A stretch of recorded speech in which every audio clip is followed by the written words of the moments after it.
ኤፍራም ኮድሮ ነው ከሳ አይቀይርም።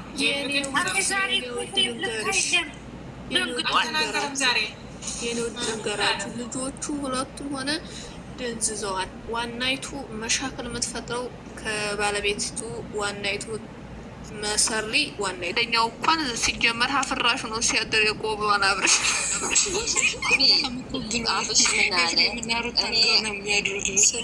ምን አለ እኔ ፎቶ ወንበር ላይ ተኛለሁ፣ እሱ አልጋ ላይ ነው የምተኛው አለ። በቃ ነገሩ እኮ አለ። ከገባቸው እኔ በተለይ ዴብን እቃ እያሳጠበ ሶፋ እያስጠረገ ታርገቡ የጀዝባ ወንድ ልጅ ቆፍጠን ሲል ነው እንጂ እውነት ነው። ግን ሚስቱ አሉ የእሷ ዘመድ ናት አሉ። እውነት ከሆነ በቃ እንግዲህ ያንን ምናምን ቀመማ ሰጥታዋለች። እሱም እዛ ጠጥቶ የገነት ዘመድ ናት መሰለኝ። የገነት ነገር ናትን የራሱ ፈቶ አይቻለሁ። እንደሱ የተሞጣሞጠ ቋንቋ የመሰለኝ ናት። ዛሬ ደግሞ ገነት ሆዷ ምንድን ነው አንቺ ቆይ ታዲያ ምንድን ነው እንዲህ የተጠንትን ያለ ምን ደረጃ ደረጃ ያለ የእሷ እርግዝና በደረጃ ደረጃ ነው እንዲ ቦርጭ ነው ነገሩ። ቦርጭ ነው ትርፍ ትርፍ ቦርጭ። ማሂ እስር ቤት ስትገቡ ምግብ ምናምን እናመጣለን አለች ምናምን አይደል? እኔ የምለው የማይረዳ እኔ የምታስጠለኝ ሩታ እማትረስ የተሳካልማትም ሰክን እሷ እናንተ እንዴ እኮ አለች። በአነጋገሩ አልገባችሁ ምን ገባኝ። በአብሽም ገብቶታል መሰለኝ። እኔ አሁን አንተ አለች እኔ ልጅ ላሳድግ ነው እንዴት አድርጌ እስር ቤት እገባለሁ አለች። ጉድ እኮ ነው። ስታሳስሪ እንደፈለግ ስታገላብጭ እሱ የሰው አይደለ እንዲ በእኔ አዳም አይደለ።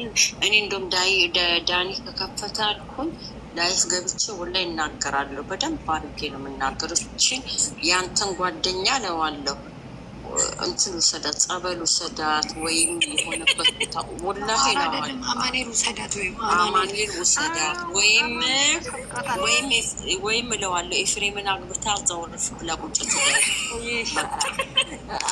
ይሻላል ሲጀመር የምልሽ እንዲሆነ አሁን ማለት ነው። እንትና ግን እውነት እንደተፋቱ ያወራል። ይሄ ማን ነበር የሚባለው? ዳንኤል ነው ምናምን የሚባሉ እንዴ እኔ ራሱ ዋሽቶ መስሎን እንደዚህ ድራማ ምናምን የሚሰሩ መስሎኝ ማለት ነው። እንዴ ምን ነው እኛን እቃ ነው እንደምታደርጉ እንደፈልጋችሁ እየመጣችሁ የምትጫወቱበት ድራማ ከሆነ ይበቃችኋን። ሰውም ራሱ ይሰለቻችኋን። ሬድ ግን አብርሽ እና ሩታ እንደዚህ ተለያይተዋን ወስ እናትዬ ትሙት አብርሽ እና ሩታ እግዚአብሔር ምስክሬ ነው ተለያይተዋል። ግን ድራማ እየሰራ ያለ ሩታ ናት። በሱ ላይ ህይወቱ እንዴ ቆይ እናንተ እኔ እኮ የሚመስለኝ የሚገርመኝ አንድ ነገር አለ እንዴ ያለሽ ልንገራችሁ አንድ ነገር። አንቺ 180 ከቀደድሽ አንቺ በቃ ተፋተሻል እኮ እንዴት አንድ ላይ ይሆናሉ? አይደለም እንደሚሉት ድራማ እየሰሩ እንደሆነ ብዬ ድራማ ያለች እንጂ እኮ አብርሃም ተደማመጥ ለዛ ለቡኖ ለማን ብር እዛ ያለው ማለት ነው። እኔ በህይወት እያለሁ ሄርሜላን አያገባትም የሆነ ነገር ማድረግ አለብን አለ ሩታ። ለምን አትመክሯትም እያለው ለወንድሟ ለእህቱ ያኛው። እኔም እኮ ነገርኳቸው ሩታ የምትሰራው ድራማ ነው። በቃ አብርሃም ትክክለኛ ህይወት እንዳይኖረው ስቆ እንዳታየው ምናምን አላያችሁትም? እንዲ ያንን እራቁት ቪዲዮ እንኳን ስትይዝ ምንድን ነው ያለችው? 2 ዓመት አሰቃየዋለሁ ነው ብላ የነበረው በዛ ቪዲዮ። ምክንያቱም እንዳያገባ ማለት ነው። እሷ የያዘችው በቀል ተንኮል ምናምን ነው እንጂ አብርሃምና እሷ የተለያዩት መቼ ሲጀመር አብርሃም በጣም ነው የጠላት። ምክንያቱም ብዙ ነገር በውስጥ የምታደርገው ነገር እንደዚህ መታ በመለፍለፍ ብቻ መስሏችሁ ነው። በውስጥ ራሱ የምታረገው ነገር እንደ ሴት እዚህ ስትንገበገብ ስታለቅስ ፊክስ ተቀብታ እየመጣ ታለቃቅሳል። የእውነት መስሎት ሰው ስትል እውነት ይመስለዋል። እኔ ደም ራሱ ብታለቅስ ለእሷ ምንም ሴንስ አይሰጠኝም። ደግሞ ዛሬ እንደ ወላሂ ዛሬ ኩልክ ሀይሌ ማዳራ ስታለቅስ ወዲያ እንደ ይበሉ የአባቷ ልጅ ቆይ ልንገርሽ፣ እንደ አንድ የልንገራችሁ ከይቅርታ ጋር ልጅ በውለድ እንደሷ ከሆነ ጥንቅር ብሎ ይቅር።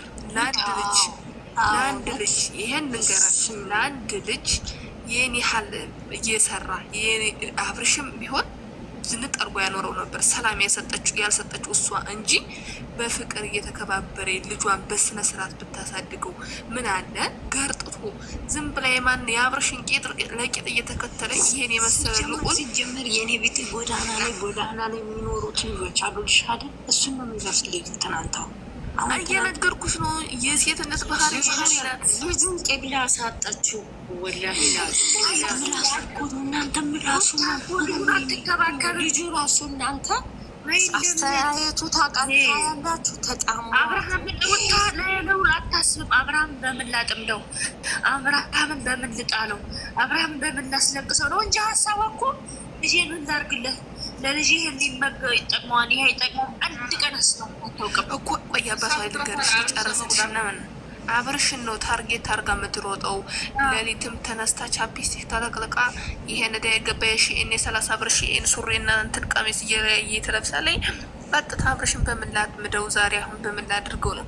አንድ ሴት ልጅ እንዴት ነው ልጇን ለምን ጥንቅር ብሎ አይቀርም? አይገርምሽም? ልጇን ማለት በስነ ስርዓት ብታሳድግ ምን ችግር አለው? ለወንድ ብላ እዛ ትላላጣለች እንዴ? ጥንቅር ለምን ጥንቅር አይልም? ለወንድም ብላኮ ለወንድ ብላኮ ወታለች ከእናት ከአባቷ ቤት ረግጠው ማለት ነው። ማርያም አንጀቴን ነው የበላኝ አንጀቴን እንዲህ በመቤቴ። እኔ ትናንትና ልጁ አሳዘነኝ ምስኪን ቀላል መቤቴ። እኔ አትፍረዱበት በአብርሃም እንዴ ልጅ እኔ አልፈርድበትም። ወንድ እንደምትፈርዱ በአብርሃም አንድ ሰው እንዳይፈርድ ያሳዘነኝ ጨክን ያደረገችው ከእንደዚች አይነት እናት ልጁ ተፈጥሮ ካሜራ ላይ ብቻ ይጠፍ ታረገዋለች። እንደማመጥ ስናወራ የኔ ወዶች በተራ እናውራ። ስናወራ ፍቅርዬም ማለት ነው ይቺ ሀያት የምትባል ጋሽዬ ደግሞ የወፍረው አንድ ነገር ልንገርሽ። ጋሽዬ ቢወፍር ወይ ልንገርሽ ሰላምዬ፣ ጋሽዬ ቢወፍር ሰርቶ ክትፎ አንድ አይሉት ሁለት ልጅ ድርቅቅ አድርጎ እያኖሩት ነው። ክትፎ ከፈለገ ክትፎ ነው፣ ቁርጥ ከፈለገ ቁርጥ እያበላው ነው። ሩታ አዲባ ማተሰጥ ለቤተሰቦቿ ሆነች ባስሩታ ሩታ የራሷ ቤተሰቦች ኮርንሽ ያልቀየረ አሁን የአብርሃንና አባት እንዴት ነው እሱን ብር የሚሰጠው? ልጆች እኮ አለው ሲሆነ እንዴ ልጆች እኮ አለው። አብርሃም ታደሰ ነው ለአባቱ ቀብራራ ዝንጥ አድርጎ የሚያኖረው። ከዛ ደግሞ ከልጁ የማይጠብቅ እሱ ቀብራራ ጀግና ሰውዬ ነው። አባታቸው የሰራ ሰው ነው። ይሰራል፣ ይበላል፣ ይመቸዋል። አንዳንድ ሰው በነገርና በተንኮል እየተሰጠ ሌሊትም ቀንም የሚውል ከሆነ በልተውም ያልበሉ ነው የሚመስሉት። አብርሃም ሰላም ጤና ይስጥልኝ። ክብራንና ክብራን አርማይ ተመልካቾቼ በመላው ዓለም ላይ ለምትገኙ ውድ ሀገሬ ልጆች በያላችሁበት የዓለም ዳርቻ ሰላማቸው ብዝት ትርፍ ይበል እንደ ሰማይ ከዋክብቱ እንደ ምድር አሸዋ። እንግዲህ የሄርሜላና የማይክል ጃክሰን እህቶች ለማይክል ጃክሰን መልእክት አስተላልፈዋል ማለት ነው። አብሶ ሰሞኑን በሚደረገው ነገር ከነዚህ ልጆች ብትርቁልን የተመረጠ ነው እያሉ ነው። በዛ ላይ ሩታ የነሱን ህይወት ሰላማቸውን ለመንሳት በጣም ብዙ መንገድ እየተንቀሳቀሰች እንደሆነና እንዲሁም አንዳንድ ባለጌዎች ጋሽዬ በጣም ወፍረዋል፣ ሩታ ናት ያወፈረቻቸው። ሩታ ምን አርጋ ነው ያወፈረቻቸው? ዘይት ደፍታባቸው ነው ወይስ ምን አርጋ ነው ያወፈረቻቸው? እና በጣም ነው ግራ ይገባኝ። አንዳንዴ በሰው ልጅ አንቅና፣ ፈጣሪ ይጥላል። በሰው ልጅ እውነት ሰው ሲያድግ አንቅና። የሰውን እንጀራ ማንም አይበላውም እንደው ራሱ ካልሆነ በስተቀር ማለት ነውና በጣም ነው የሚያሳዝነው። ለማንኛውም ማይክል ጃክሰን እኔ የምልህ ነገር ከነዚህ ሰዎች ብትርቅልን የተመረጠ ይሆናል። ኮሜንታተሮች በጣም እንግዲህ እየተናገሩ ነው ቲክቶክ ላይ አድናቂዎቻችሁም በሙሉ ማለት ነው። ሄርሜላ እዚህ ጋር እንዳትጎዳ፣ ሁለተኛ ከተጎዳይ ግን ተመልሳ በቃ ወደ አንተ ህይወት እንደማትመጣ ነው ማምነው። ምክንያቱም ትናንትና ራሱ የሆነ ፊቷ ክስክስ ብሏል። በጣም በቃ የሆነ እንዴት ነው አንዳንዴ ልትናገሩ ፈልጋችሁ በውስጣችሁ ምቅ ያደረጋችሁት ነገር የለም። ልክ እንደዛ ማይክል ጃክሰን የዋህነት ግን በፍጹም ማንም ሰው እየመጣ አይጠቀምብህ። ጀርባህን ስጣቸው። እውነቴን ነው የምልህ ለጥላቶች። አንተ ግን ሩታ ልጄ ባልክ ቁጥር ስትሄድ ሴትዮ ብዙ ነገር እያጠመደች ነው። ህዝቡም የኢትዮጵያ ህዝብ በሙሉ እየሰለች ነው። በቃ ከዚህ ነገር ወጣችሁ ሌላ ነገር ብትሰሩልን መልካም ነው። እንደ ህዝቡ እኮ አሁን ግራ ተጋብቷል። ጧት ይጣላሉ፣ ማታ ደግሞ አንድ ጋ ይመጣሉ። ምንድን ነው ይሄ ነገር እንዴ እውነት ሪል በቃ ሪል ነገር አድርጋችሁ ለህዝቡ ግልጽ አድርጋችሁ አሳውቁና ህዝቡም እንደዚህ ለእናንተ እየተጨነቀ ላይክ ሸር ሰብስክራይብ እያደረገ እውነት እኔ ኮሜንታተር ለእናንተ እኔ ትልቅ ክብር አለኝ። ትልቅ ክብር። እጃችሁ ይለምልም። እውነት የምትራመዱበት ሁሉ ይለምልም። ያሰባችሁት ይሙላላችሁ። እውነት እኔ በጣም መልካም ናችሁ።